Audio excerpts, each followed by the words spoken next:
Let's have a real talk, just you and me. You have worked 40 years. You have paid off the mortgage. You have kept the grass green, and you have built a lifetime of memories in that house. It is not just real estate. It is your legacy. But as we move through this year, there is a silent legal thief waiting at the doorstep of your retirement. I am talking about the nursing home. And no, I am not being dramatic. Last year, the average cost of a private room in a skilled nursing facility hit a staggering $11,500 a month.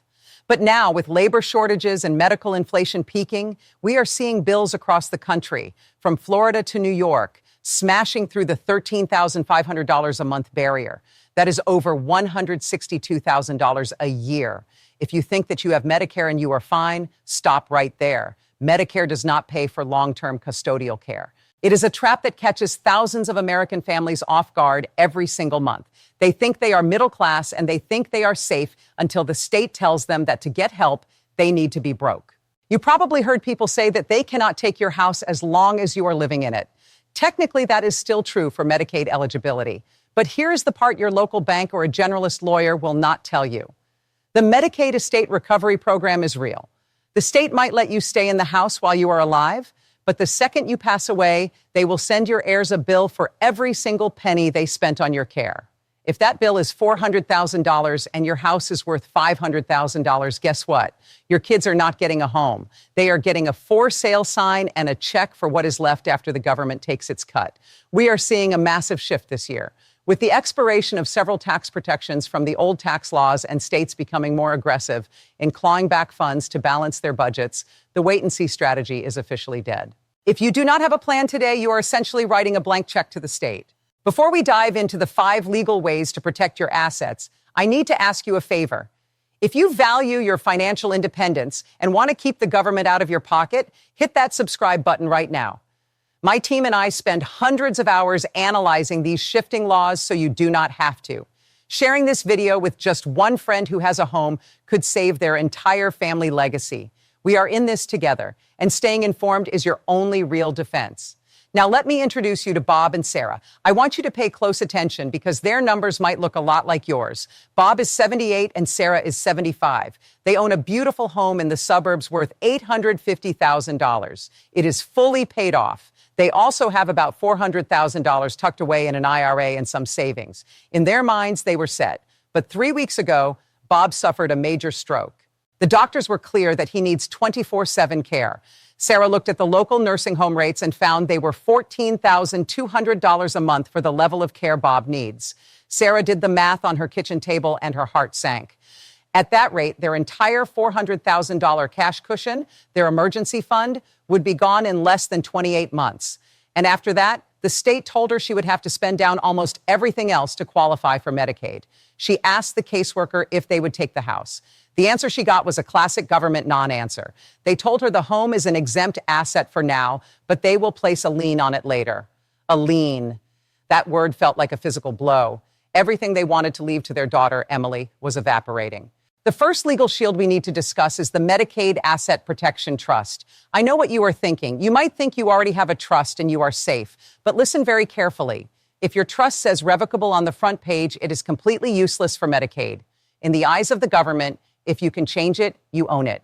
If you own it, they will make you sell it to pay for that $14,000 a month room. The only real shield for your home is the Medicaid Asset Protection Trust.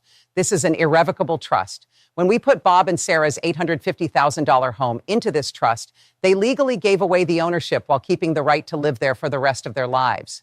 But here is the catch. You must understand the 5-year look-back rule. If Bob puts the house in the trust today, he is not fully protected until 5 years from now. If he needs the nursing home in 2 years, the state will look back, see that transfer, and hit him with a penalty period. Let us do the math because this is where it gets scary. The penalty divisor, which is the average monthly cost of care the state uses to calculate your sentence, has skyrocketed. In many states, it is roughly $12,636 a month. In California, even with the new 30-month look-back being re-implemented this year, the divisor is over $13,600. If Bob transfers that house into a trust and needs care just 2 years later, Medicaid will take that $850,000 and divide it by the state divisor. If we use $13,000 for easy math, they will tell him he is ineligible for Medicaid for the next 65 months. That is over 5 years of paying out of pocket. That is how families lose everything. When you set up this trust, make sure your attorney includes Internal Revenue Code Section 121 protections. Why? Because if the trust sells the house while you are alive, you still want that $500,000 capital gains tax exclusion for married couples. Without it, you might save the house from the nursing home but lose a fortune to the IRS on your Form 1040 Schedule D. This is why you cannot just use a template you found online. You need a 2026 literate elder law attorney. Now let us look at Sarah. Bob is in the nursing home and Sarah is still at home. She is terrified that once Bob qualifies for Medicaid, she will be left living on nothing. The law actually has her back if you know how to use it. It is called the Community Spouse Resource Allowance. As of January 1st of this year, the federal maximum allowance has increased to $162,660. This means Sarah can keep up to that amount in her own name, and it will not count against Bob's eligibility. But wait, Bob and Sarah had $400,000 in savings. $400,000 minus $162,660 leaves $237,340 of excess assets. The state will tell Sarah to spend that down to zero before they help Bob. Do not do that. Instead, we use a Medicaid-compliant annuity. Sarah takes that excess $237,000 and buys a specific type of annuity that turns that lump sum into a monthly income stream for her. Because it is now income and not an asset, it is invisible to the $2,000 limit. There is another vital number for this year: the minimum monthly maintenance needs allowance. This has risen to a maximum of $4,066.50. If Sarah's own Social Security and pension only total $1,500, the law allows her to take a portion of Bob's income, like his Social Security check, to bridge the gap up to that $4,066 mark. By doing this, Sarah keeps the house. She keeps her $162,000, and she gets a guaranteed monthly check while the government picks up the $14,000 a month bill for Bob. This is the power of high-level planning. If you are finding this breakdown helpful, please take a second to like this video. It tells the algorithm that this financial education is important, and it helps us reach more seniors who are being lied to by the system. What if Bob and Sarah never did a trust? What if the stroke happened today and the house is still in their names? Is it too late? Not necessarily. We have the caregiver child exception. This is the hidden gem of Medicaid law. Let us look at their daughter, Emily.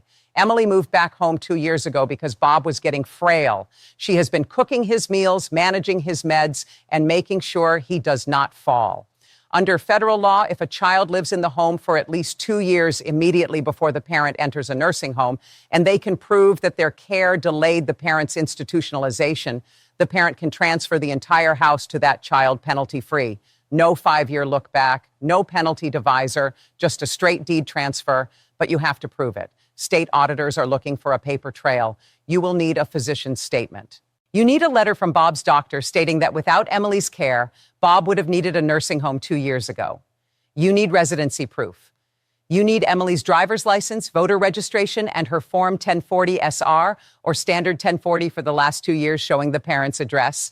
You need to document the support she provided. For Bob and Sarah, this is the get out of jail free card.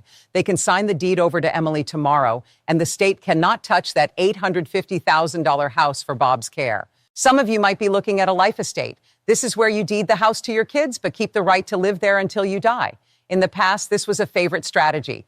This year, it is a gamble. When you create a life estate, you are making a gift of the remainder interest to your children. This triggers that 5-year look back.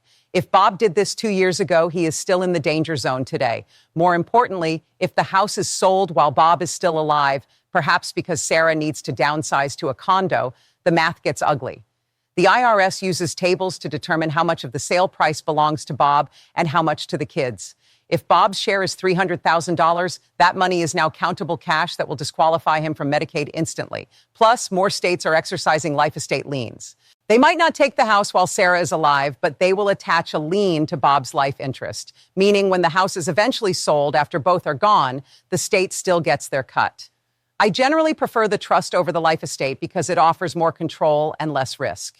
What if you have no trust, no caregiver child, and no time? You are in the hospital parking lot right now, and the nursing home starts tomorrow. We use the gift and return or half a loaf strategy. Let us say Bob has that $237,000 in excess cash. If he gives it all to Emily, he is disqualified for about 18 months based on the $13,000 divisor. He cannot pay for those 18 months because he gave the money away. Instead, Bob gives Emily half, which is $118,000, and uses the other half to buy a very short-term Medicaid-compliant annuity that pays him just enough to cover the nursing home bill during the penalty period triggered by the gift. By the time the annuity runs out, the penalty period is over and Medicaid kicks in. Bob and Sarah just saved nearly $120,000 that would have otherwise gone straight to the nursing home. It is complex and it requires a specialized attorney, but it is a legal way to save at least half of your liquid legacy at the 11th hour. Are you seeing the pattern here? The state has a plan for your house and it involves taking it, but the law provides these escape hatches. The problem is they are hidden behind layers of updated regulations. This is your life's work we are talking about. Don't let a 30-minute medical crisis wipe out 40 years of hard work. Now let us talk about exactly what you need to do right now. I have put together a protocol for you. This is your homework for this week. Step 1 is the legacy audit. Grab your Form 1040 SR that you are filing right now. Look at your interest and dividend income. This tells you exactly what the state sees. List your countable assets like savings and brokerage accounts versus exempt assets like your home and one car. If your countable assets are over $2,000 or $130,000 if you are in California, you are in the danger zone. Step 2 is the clock test. Ask yourself if you are reasonably healthy for the next 5 years. If the answer is yes, get to an elder law attorney and set up that Medicaid Asset Protection Trust today. Every day you wait is a day the 5-year clock hasn't started. If the answer is no or maybe, look into the caregiver child exception or the half-a-loaf strategy we discussed. Step 3 is to start the paper trail. If your child is helping you at home, do not just say thanks, document it, keep a log of hours. If they are paying for your groceries or repairs on the house, save those receipts. Why? Because if we need to use the caregiver exception 24 months from now, we need to prove that care delayed the nursing home. The state will want to see that residency on their tax forms or driver's license matching your address. Step 4 is the gift check. Remember, for this year, you can give away $19,000 per person without filing a gift tax return on Form 709. But here is a huge warning. Medicaid does not care about the IRS limit. Even a $19,000 tax-free gift can trigger a penalty period for Medicaid. Do not give away large sums of money without a specific legal plan.